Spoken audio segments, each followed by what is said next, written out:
March 6, 1944.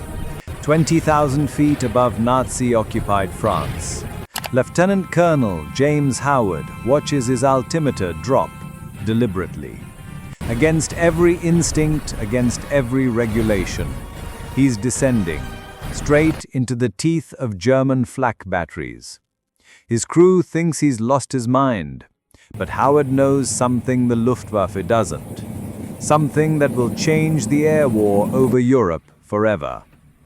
This is the story of how American bomber crews discovered they could become invisible. Not through stealth technology, not through magic, but by finding the one place German radar couldn't see them. A blind spot that existed in the most sophisticated air defense system ever built. This is the story of the blind spot runs. The radar war begins. To understand how American crews learned to disappear, we need to go back to 1940, to a time when the skies over Europe were about to become the most dangerous place on Earth. When World War II erupted, bombing was still a relatively crude affair. Pilots navigated by landmarks, dropped bombs by sight, and hoped for the best. But the Germans had a secret weapon in development, something that would revolutionize warfare: radar. Radio detection and ranging. The ability to see aircraft through clouds, through darkness, across hundreds of miles. The Kriegsmarine had already proven its value at sea. Now the Luftwaffe was deploying it across occupied Europe.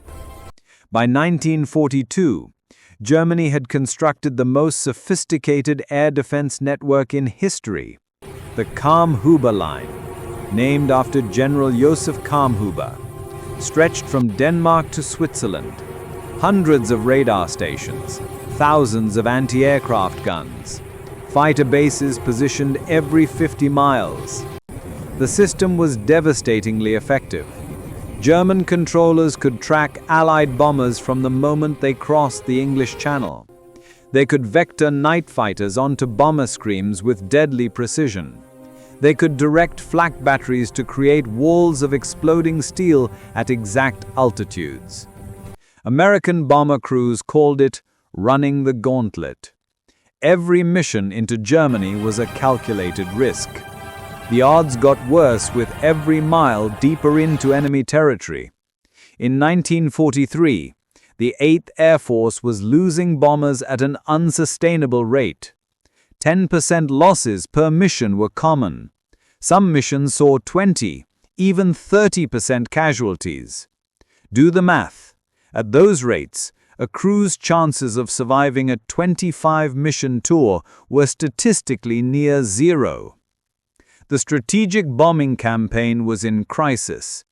General Ira Eaker, commanding the 8th Air Force, faced a terrible choice: continue the daylight precision bombing doctrine and watch his force be destroyed, or admit defeat and switch to night bombing, abandoning accuracy for survival.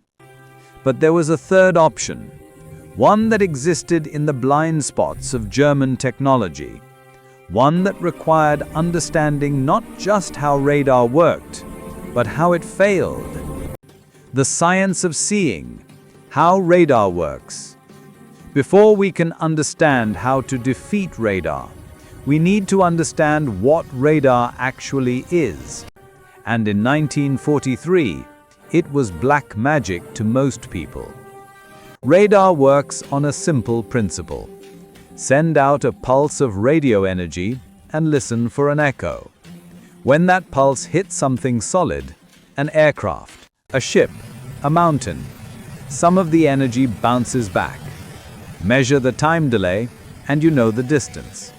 Measure the direction, and you know the bearing. The Germans had two primary radar systems defending the Reich. The Freya, a long-range early warning radar that could detect formations up to 120 miles away, and the Würzburg, a shorter range but far more accurate system used to direct fighters and flak guns. the Würzburg was the real killer. It could track individual aircraft, measure altitude within 200 feet, and update every few seconds. With a Würzburg locked onto your bomber, German fighters knew exactly where you were. So did every flak battery in range. But here's what most Allied planners didn't understand in 1942. Radar isn't omniscient. It has limitations, blind spots, weaknesses built into the physics of how it works. The first weakness is elevation angle. Radar beams don't go straight up from the antenna. They spread out in a cone pattern. This means there's always a cone of silence directly above the radar station. Fly overhead at the right altitude and you're invisible. The second weakness is ground clutter. When a radar beam hits the ground, it creates echoes, thousands of false returns from buildings, trees, hills. Most radar systems in 1943 couldn't distinguish between a low-flying bomber and a barn. So they filtered out everything below a certain altitude. The third weakness, and this is the one that matters most, is the minimum detection altitude. German radar was optimized to detect high-altitude bomber formations. The Freya struggled to see anything below 1,500 feet. The Würzburg had a theoretical minimum altitude of around 500 feet. But in practice, ground clutter made detection unreliable below 1,000 feet. Officially, Allied intelligence knew about these limitations. But knowing they exist is very different from knowing how to exploit them. The Germans controlled the entire continent. Their flak guns could still see you visually. Their fighters could spot you from above.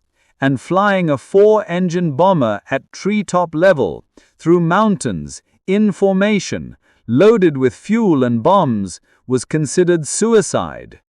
Until one American officer decided to prove everyone wrong. The discovery, Operation Tidal Wave. August 1st, 1943. Operation Tidal Wave. The low-altitude bombing of the Ploiești oil refineries in Romania. It would become one of the most controversial missions of the war, and the unexpected laboratory where blind spot tactics were born. Ploiești produced 1/3 of Germany's oil. Destroy it, and you cripple the Nazi war machine. But Ploiești was 1,200 miles from Allied bases in North Africa, beyond the range of fighter escort, deep in Axis territory, protected by hundreds of flak guns. The plan was radical. 178 B-24 Liberators would fly the entire mission at minimum altitude, as low as 50 feet, to avoid German radar detection. They would arrive at dawn, surprise the defenders, and escape before fighters could react. On paper, it was brilliant. In execution, it was a bloodbath. Navigational errors scattered the formations. The element of surprise was lost. German flak crews had clear visual contact. Without altitude, bombers had no room to maneuver, no room to evade. The refineries were engulfed in flames, but so were the bombers. 54 aircraft were lost. 532 airmen killed or captured. 5 Medals of Honor were awarded, 3 posthumously. It was the most decorated single mission in Air Force history. It was also one of the costliest. The mission was officially declared a tactical success, but a strategic failure. Ploiești's oil production recovered within weeks. The losses were unsustainable. Low-altitude bombing of heavily defended targets was deemed impractical. But buried in the after-action reports was something extraordinary, something that wouldn't be fully understood until months later. The bombers that flew below 500 feet, the ones hugging the terrain on the approach, reported almost no radar-directed flak fire until they were directly over the target. The German Würzburg operators couldn't track them. The formations that stayed higher, even at 1,000 feet, were engaged much earlier. It was dismissed at the time as coincidence, as survivorship bias. But one intelligence officer at 8th Air Force Headquarters noticed the pattern. His name was Major Malcolm C. Grow, the chief flight surgeon who had already revolutionized bomber armor. Grow wasn't a radar expert, but he was an expert at finding ways to bring crews home alive. Grow began collecting data from every low-altitude mission flown over Europe. Reconnaissance runs, supply drops to resistance fighters, emergency landings in occupied territory. And he found the same pattern. Aircraft below 500 feet were significantly less likely to be tracked by German radar. He took his findings to Colonel Curtis LeMay, then commanding the 305th Bomb Group, later the architect of the strategic bombing campaign against Japan. LeMay was skeptical. He built his reputation on high-altitude precision bombing. But LeMay was also pragmatic. If there was a way to reduce losses, he'd test it. In December 1943, LeMay authorized a series of experimental low-altitude penetration runs on coastal targets in France. Not the entire mission, just the approach and withdrawal. Bombers would descend to 1,000 feet over the English Channel, cross the French coast below radar coverage, climb to bombing altitude, strike the target, and then descend again for the return. The results were stunning. German fighters that normally intercepted formations 50 miles from the coast didn't make contact until the bombers were already climbing to attack altitude. Flak batteries that usually open fire from 20 miles away held their fire until the last moment. The bombers were operating inside the German radar blind spot. But there was a problem. Flying at 1,000 feet was safer than 20,000 feet from radar detection, but it was far more dangerous from every other perspective. The dangers of the deck. A B-17 Flying Fortress weighs 65,000 pounds fully loaded. It's 74 feet long with a 103-foot wingspan.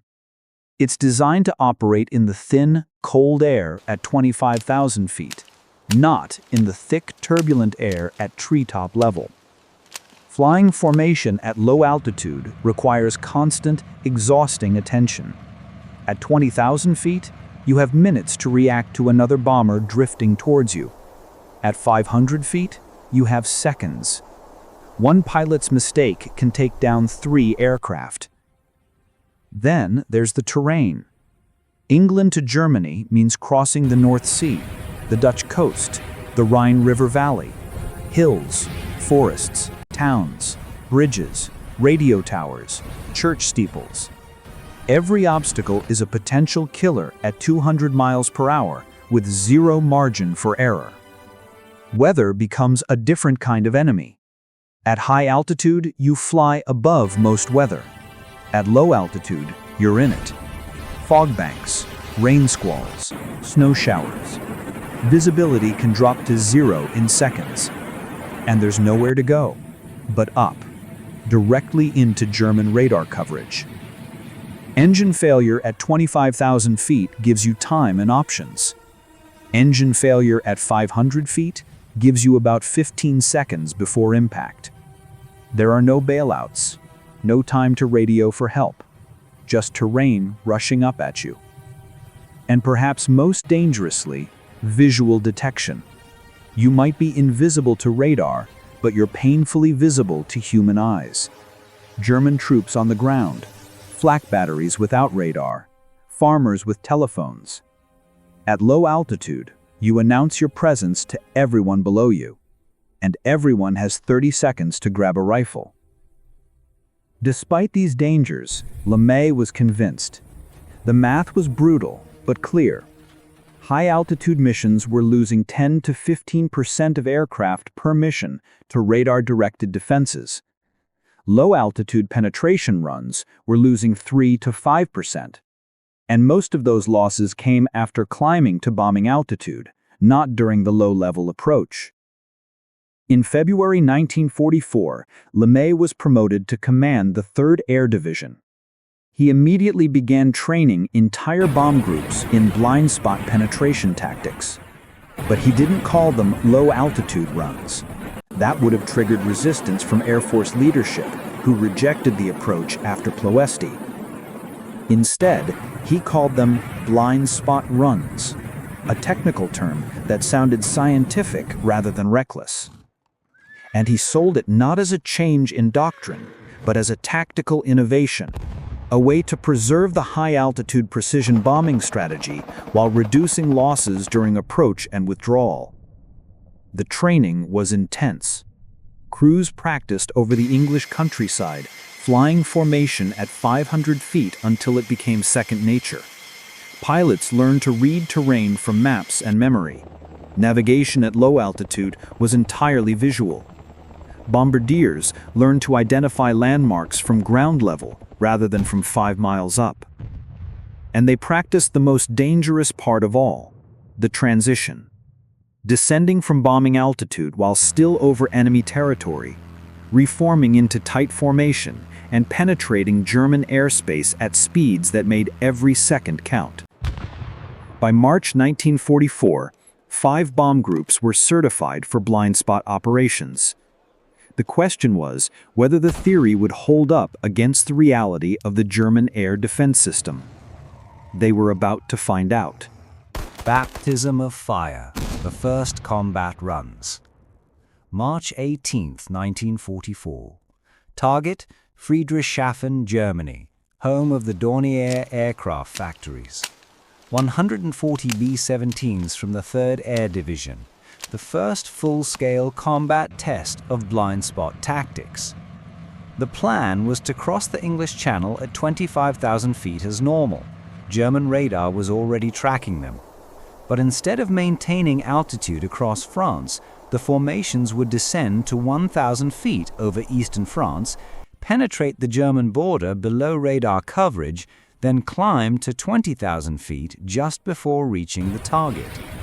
On paper, this would shave 150 miles off the distance German fighters had to intercept them. It would give flak batteries less time to calculate firing solutions. It would compress the entire approach into a 30-minute window where the bombers were electronically invisible. At 9:15 hours, the formations crossed the English Channel at altitude. German radar stations lit up. Fighter bases scrambled FW-190s and B-109s. The defense was proceeding exactly as expected. Then, at 9:42 hours, the American formations did something the German controllers had never seen. They disappeared.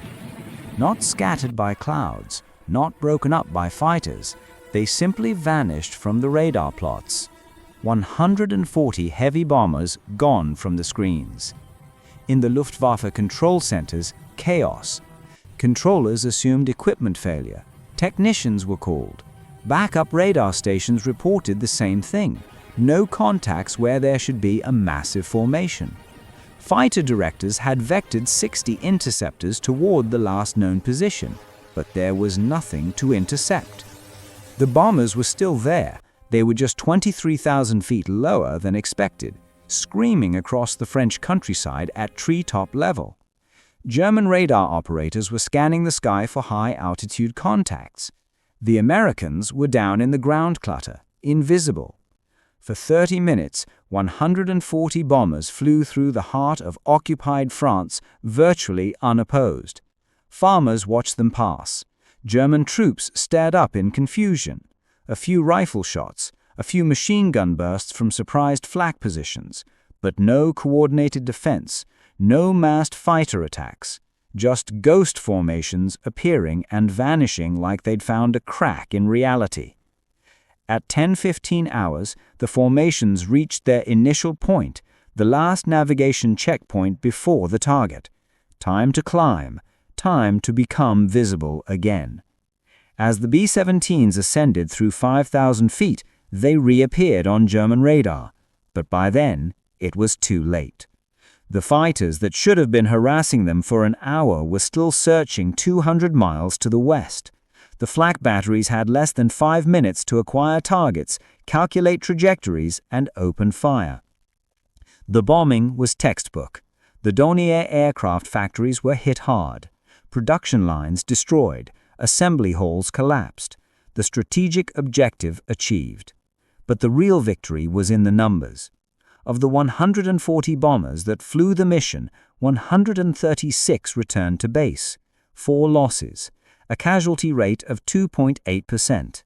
For comparison, the previous week's mission to Stuttgart, using conventional high-altitude tactics, lost 18 of 120 aircraft, 15%. The word spread through the 8th Air Force like wildfire. Crews who'd resigned themselves to grim statistics suddenly saw hope. If you could stay invisible for just part of the mission, your chances of survival doubled, tripled. Within 2 weeks, every bomb group in England was requesting blind spot training. But the Germans were about to adapt. They always did. D-Day, the blind spot shield. June 5, 1944. Somewhere in southern England, Major General James Doolittle, commanding the 8th Air Force, studies weather reports with Eisenhower and the invasion planning staff. Operation Overlord, the D-Day invasion, is scheduled for tomorrow, the largest amphibious assault in history.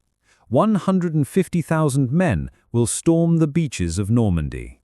Their success depends on air superiority, on keeping the Luftwaffe away from the beaches long enough for the troops to establish a foothold. But there's a problem. The Germans have 600 fighters stationed in northern France. If they mass against the invasion fleet, they could inflict catastrophic casualties.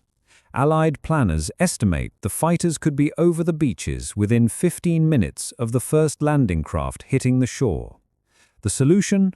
Operation Point Blank Plus, a massive pre-dawn bombing campaign targeting every Luftwaffe airfield within 150 miles of Normandy. The objective isn't to destroy the fighters, it's to crater the runways, to trap the Luftwaffe on the ground during the critical first hours of the invasion. But how do you get hundreds of heavy bombers to their targets before dawn without alerting German defenses? How do you achieve surprise when radar can see you coming from 100 miles away? The answer is the blind spot runs, taken to their logical extreme. At 0230 hours on June 6, 1944, over 1,200 heavy bombers lift off from bases across England. They form up in the darkness over the Channel, then descend to 500 feet. 1,200 four-engine bombers, in formation, at night, at treetop level, in radio silence. It's the most audacious mass low-altitude flight ever attempted. The risk of mid-air collision is enormous. The risk of controlled flight into terrain is worse. But the alternative is unacceptable. At 0345, the formations cross the French coast. German radar stations, focused on higher altitudes and expecting attacks from the east, miss them entirely. The bombers are below the scan line, invisible. French civilians wake to the sound of thunder. Thousands of Wright Cyclone engines at full power, passing overhead at rooftop level. Some think it's an earthquake. Others assume it's the invasion they've been praying for. The German garrison at Caen wakes to the same sound. By the time air raid sirens begin to wail, it's too late. At 0400, the bomber formations climb to bombing altitude simultaneously across a 50-mile front. They appear on German radar screens like a solid wall of metal. Hundreds of contacts, everywhere, at once. Luftwaffe controllers scramble every available fighter. Pilots sprint to their aircraft. Ground crews frantically prepare planes for takeoff. But before the first Me-109 can even start its engine, the bombs begin falling. Runways erupt in geysers of earth and concrete. Taxiways disappear. Aircraft on the ground are shredded by fragmentation bombs. Fuel dumps explode. ammunition stores detonate in chain reactions. By 0430, not a single Luftwaffe airfield in Normandy is operational. The German fighters that should have been strafing landing craft and bombing beaches are trapped on the ground, surrounded by craters and wreckage. The blind spot runs have achieved what months of strategic bombing couldn't. They've neutralized the Luftwaffe exactly when it mattered most. At 0630, as American troops wade ashore at Omaha Beach, the sky above them belongs to the Allies. German fighters won't reach Normandy in significant numbers for another 6 hours. By then, it's too late. The foothold is secured. Eisenhower would later say that air superiority over the beaches was as critical to the invasion's success as the element of surprise. The blind spot runs had delivered both. But there's a footnote to this story, one that shows just how close the margin really was. The cost. What wasn't in the history books. Of the 1,200 bombers that flew the D-Day blind spot runs, 47 didn't return. That's a 3.9% loss rate, acceptable by World War II standards. But those numbers hide a darker truth. 27 of those 47 aircraft didn't go down over enemy territory. They went down over the English Channel, over friendly territory in France. They collided with each other in the darkness. They struck hillsides navigating by dead reckoning. They stalled during the climb to bombing altitude, overloaded and underpowered after flying at maximum continuous power for hours. That's 270 men who died not from enemy action, but from the inherent danger of pushing technology and tactics to their absolute limits. Their names are on the casualty lists, but the circumstances of their deaths were often classified or obscured in official records. Families were told their sons died in combat over France, which was technically true. They weren't told it was friendly terrain, that their sons died doing something so dangerous that even training flights had been prohibited until the invasion made it necessary. The blind spot runs worked because men were willing to accept risks that in any other context would have been considered reckless. They worked because pilots flew formation at night, at low altitude, in conditions that violated every safety regulation. They worked because navigators plotted courses across enemy territory using maps and stopwatches, with no margin for error. And they worked because when the planners asked, "Can we do this?" the crews answered yes, without knowing if it was actually possible. That's the real story of the blind spot runs. Not just the tactical innovation, not just the radar science, but the human cost of innovation in wartime. After D-Day, the blind spot tactics were gradually phased out. By August 1944, the Luftwaffe was a shadow of its former strength.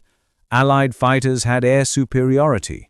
Radar-directed flak was less of a threat because there were fewer operational radar stations.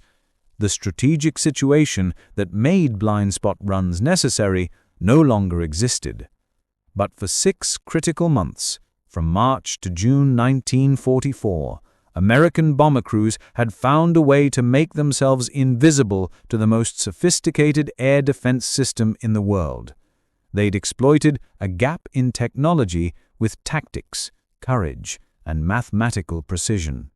And in doing so, they'd changed the air war, changed the invasion, changed the outcome of the European theater. Conclusion. The legacy. Today, stealth technology makes aircraft invisible to radar through advanced materials and design. The B-2 Spirit, the F-22 Raptor, the F-35 Lightning. They're the product of billions of dollars in research and decades of engineering. But in 1944, American bomber crews achieved something similar with nothing but altitude, timing, and nerve. They found the blind spot in German radar not through technology, but through tactics, not through innovation, but through desperation. The lessons of the blind spot runs echo through modern military doctrine. Every advanced defense system has vulnerabilities. Every advanced technological advantage has a counter. The question is whether you're clever enough and brave enough to find it and exploit it. The men who flew those missions didn't think they were making history. They thought they were trying to survive, trying to get their crews home, trying to win a war that seemed endless. But in the process, they proved something fundamental about warfare. The most advanced technology in the world can still be defeated by human ingenuity. By someone willing to ask, "What if?" and then risk everything to find out if the answer is yes.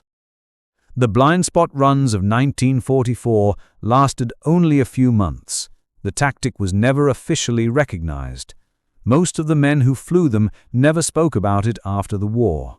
There are no monuments, no memorials, just a footnote in the tactical manuals and a brief mention in a few classified after-action reports. But for 6 critical months, from March to June 1944, American bomber crews flew through a gap in reality, a space where the most sophisticated technology of the age couldn't see them. And in that gap, they found a way to win. This has been the story of how American bombers outsmarted German radar, how they found the blind spot, and how they used it to change the course of World War II.